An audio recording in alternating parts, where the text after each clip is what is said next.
This is a fan-generated show. If you would like to support us, please go to jamieglazov.com and also don't forget to subscribe to our YouTube channel. All your support is greatly appreciated. Hello, good evening, and welcome to the Glazov Gang's Greenfield Moment. I am Daniel Greenfield, not Jamie Glazov.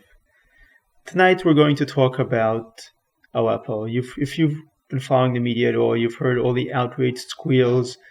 Aleppo is a crime that ought to stain the conscience of the world. Let's discuss what really ought to stain the conscience of the world. 250,000 Christians used to live in Aleppo before the Sunni Shiite Islamic Civil War began. Today their numbers have fallen to a mere 40,000. There are no worldwide protests over the ethnic cleansing of Christians from Aleppo as there are over the fall of the Sunni Islamic State, whose jihadis are euphemistically being described as quote-unquote rebels. There were no photos of crying Christian children blanketing every media outlet. But today you can hardly open a newspaper without seeing a teary Sunni child allegedly being evacuated from Aleppo along with the 100 or 1,000 other jihadis, most of whom would be just as happy carrying out the Christmas market attack here as they are over there. Given the chance, the weeping Sunni Muslims did to their Christian neighbors in Aleppo what they had done to them back during the Aleppo massacre 100 years ago, when they were upset that the decline of Islamic Sharia power led to Christians actually gaining some civil rights. The Jewish population of Aleppo, which had once made up 5% of the city, had already been wiped out in the 1947 Muslim riots. The last Jewish family was evacuated from Aleppo to escape the Sunni jihadis some 2 years ago. The destruction of the Jewish and Christian communities of Aleppo happened without a fraction of the hysterical tumult over the defeat of the Sunni jihadis and their fellow Muslim religious dependents.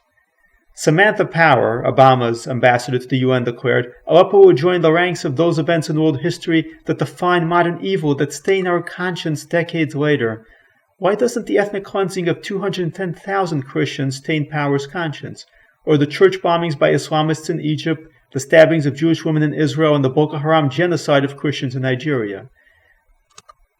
The fall of the Sunni theocracy is denounced as an outrage that will stain the conscience of the world. Journalists have taken a break from their ski vacations to lecture us on how we should have done something. That something being the thing they didn't want us to do in Iraq, where Saddam Hussein had butchered hundreds of thousands, but it is somehow now a moral imperative in Syria. Why do the Sunni Muslims of Aleppo matter, while the ethnically cleansed Christians of Aleppo don't? And why was removing Saddam Hussein as Sunni a crime the liberals still howl about, while removing Assad an Alawite Shiite is a moral imperative? Because the so-called righteousness axis of our foreign policy is controlled by the Sunni Muslim Brotherhood, the Sunni Saudis, and the rest of the Sunni Gulfis. The Muslim Brotherhood set our agenda for the Arab Spring. It's why our government and our human rights organization backed the popular overthrow of Mubarak, but fought the popular overthrow of the Muslim Brotherhood's Morsi. The outrage over Aleppo is a surreal partnership between the Islamist butchers and their left-wing enablers. Are you truly incapable of shame, Samantha Power demanded of Syria, Russia, and Iran at the UN? It goes without saying that these three brutal dictatorships, whose crimes run the gamut from raping teenage girls so that they won't die as virgins and be allowed into Islamic paradise to radioactive poisonings of its political opponents, have nothing that resembles shame or conscience. But where is Samantha Power's shame? The Iranian advance in Aleppo was funded by illegal cash payments that Obama put on unmarked cargo planes in order to Iran's Shiite jihadists. Iran's military budget increased 39% thanks to Obama's cargo pallets full of Swiss francs and euros. The barrel bombs that Power so angrily condemns were bought and paid for by her own boss. They were enabled by every American liberal who switched from defending the proposed Iranian nuclear genocide of millions of Jews in Israel to bewailing the Iranian attack on the Muslim Brotherhood in Aleppo. Where is their shame? Is the American leftist even capable of shame anymore? Obama's inaction in Syria wasn't caused by any philosophical struggle over the limits of intervention, as his media lackeys would have us believe. This wasn't a philosophical problem. The truth is much uglier. The Nobel Peace Prize winner couldn't make up his mind if he wanted to back the Sunni or Shiite Islamists. Obama tried to play both sides, funneling arms to the Sunni jihadists in Syria and cash to the Islamic guardians of the Iranian Revolution in Iran. He backed the Shiite regime in Baghdad over the Sunnis in Iraq, and he aided the Sunni jihadists in Syria over the Shiite government in Damascus.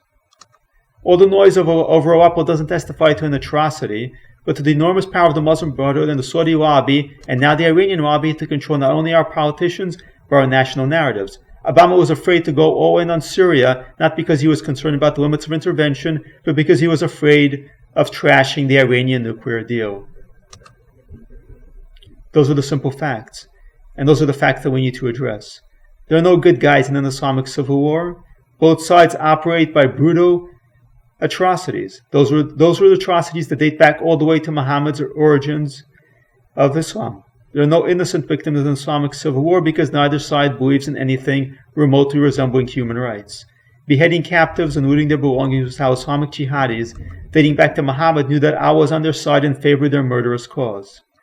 The Jewish population of the Middle East now exists almost entirely in Israel, protected by guns wielded, as often as not, by the descendants of Jewish refugees from Islamic oppression in Syria, Egypt, Iraq, and Iran. The Christian population, lacking an independent state of its own, continues to dwindle, dependent on the shaky goodwill of dictators like Mubarak or Assad, who might find them temporarily useful for now. There is no future for non-Muslims in the Muslim world. Christians and Jews in the Middle East first achieved civil rights when European powers gained sway over the region. As Muslim migrants swarm into Europe, Jews and Christians now face Muslim persecution in France, Sweden, and Germany. But the media is far less interested in the tears on the face of 8-year-old Miriam Mansago in Toulouse when the Muslim terrorists grabbed her by the hair, put a gun to her head in the schoolyard which she'd been playing moments ago, and pulled the trigger. The gun jammed, he switched guns and shot her. Then as she lay bleeding, he lifted up her little head and shot the dying Jewish girl 2 more times. Muslims in France consider the Muslim terrorist who did this a hero. A child was even recently named after him. The Sunni Muslim jihadis fleeing Aleppo like rats are the same breed of Allah's killers as the murder of a little girl in Toulouse, as the hijackers of September 11, as the San Bernardino shooters, the Boston Marathon bombers, the Benghazi militias, the rapists of Yazidi girls, and the bombers of Coptic churches. Their religious doctrine has taught them that preying on non-Muslims, and the wrong kind of Muslims, is their duty. They believe that the murders they commit are proof that they love Allah and that Allah loves them. It is as impossible for us to coexist with Islamic supremacists as it was for the Christians and Jews of Aleppo. Aleppo is a tragedy, but not because of the hypocritical theater of lies that the media has put on for us. The tragedy of Aleppo isn't that of the Sunni jihadis who failed to conquer the city and complete their ethnic cleansing of the last Christians living there, but of the endless war of Islam against non-Muslims and the destruction of a cosmopolitan center of civilization. Aleppo was once a great center of civilization. Under Islam, it became a sad remnant of its former past. Whoever wins in Aleppo is a victory for Islamist triumphalism and defeat for human civilization. And the bigger question is not who wins in Aleppo, but who will win in Paris, Brussels, and Rome. Thank you very much for listening. This has been the Daniel Greenfield Moment on the Jamie Glazov Gang.